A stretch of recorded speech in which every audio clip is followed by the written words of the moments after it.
நிறைவா ஏதோ பேச விரும்புனீங்க? ஏதோ கேள்வி கேளுங்க. இல்ல இப்ப இந்த விஷயத்துல தொகுதி மறுவரை உட்கார வச்சோன்னா அமைதியா உட்கார வச்சோன்னா இந்த பேனலோட என்னால ஒருங்கிணைந்து போக முடியும். அமைதியில இல்ல, நல்லா தான் பேசிட்டு இருந்தீங்க. தொகுதி மறுவரை தொடர்பா திமுக எடுக்கக்கூடிய ஸ்டாண்டை எப்படி பாக்குறீங்க? இல்ல, முதல்ல இந்த மேகதாது காவிரி பிரச்சனையில எங்களுடைய மதிமுகவுடைய நிலைப்பாடு என்பது எங்க தலைவர் தெளிவா சொல்லிட்டாங்க. பேச்சுவார்த்தை எந்த விதத்திலும் பலனளிக்காது ஒன்று. அதற்கு காரணம் கடந்த கால அனுபவங்கள். இரண்டாவது, இன்றைக்கு ஒன்றிய அரசு அவர்களுக்கு துணை நிற்கிறது.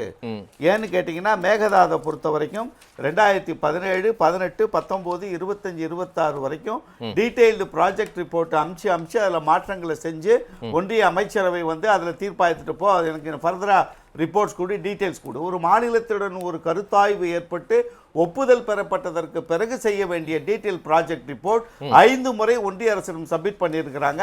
இந்த 25, 26 இன்னும் எங்களுக்கு தெளிவு வேண்டும் என்று கேட்டிருக்கிறார்களே தவிர, இந்த நிலைகளின் அடிப்படையில் ஒன்றிய அரசு தான் கர்நாடக காங்கிரஸோடு துணை நிற்கிறது.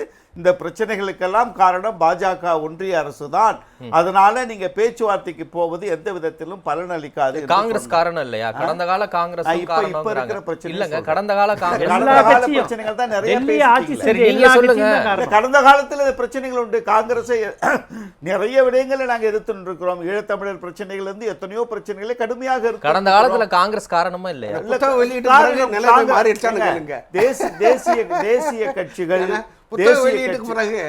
தேசிய கட்சிகள் ஒருபோதும் தமிழகம் மட்டும்தான் மாநில உரிமைகளுக்கு நூற்றாண்டு காலமாக குரல் கொடுத்து கொண்டிருக்கிற மாநிலம். இந்த மாநிலத்தினுடைய உரிமைகளை பறிப்பதற்கு முயற்சி செய்திருக்கிறார்களே தவிர உரிமைகளை கொடுப்பதற்கு எந்த தேசிய இயக்கமும் பண்றதில்லை. இந்த தொகுதி மறுவரையை பொறுத்தவரை ஒரு அனைத்து கட்சி கூட்டமாக கூட்டியிருந்தால் இதற்கான வழி கிடைத்திருக்கும்.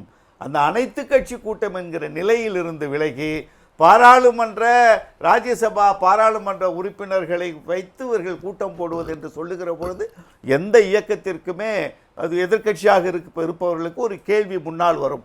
அனைத்து கட்சி கூட்டத்தை கூட்டியிருக்கலாம். இது ரொம்ப எளிதாக புரிஞ்சிருக்கும். ஏதாவது இப்ப நான் வந்து பொதுவா பேசினா தாவேகா கிட்ட பாராளுமன்ற உறுப்பினர்கள் இல்ல, ராஜ்யசபா உறுப்பினர்கள் இல்ல.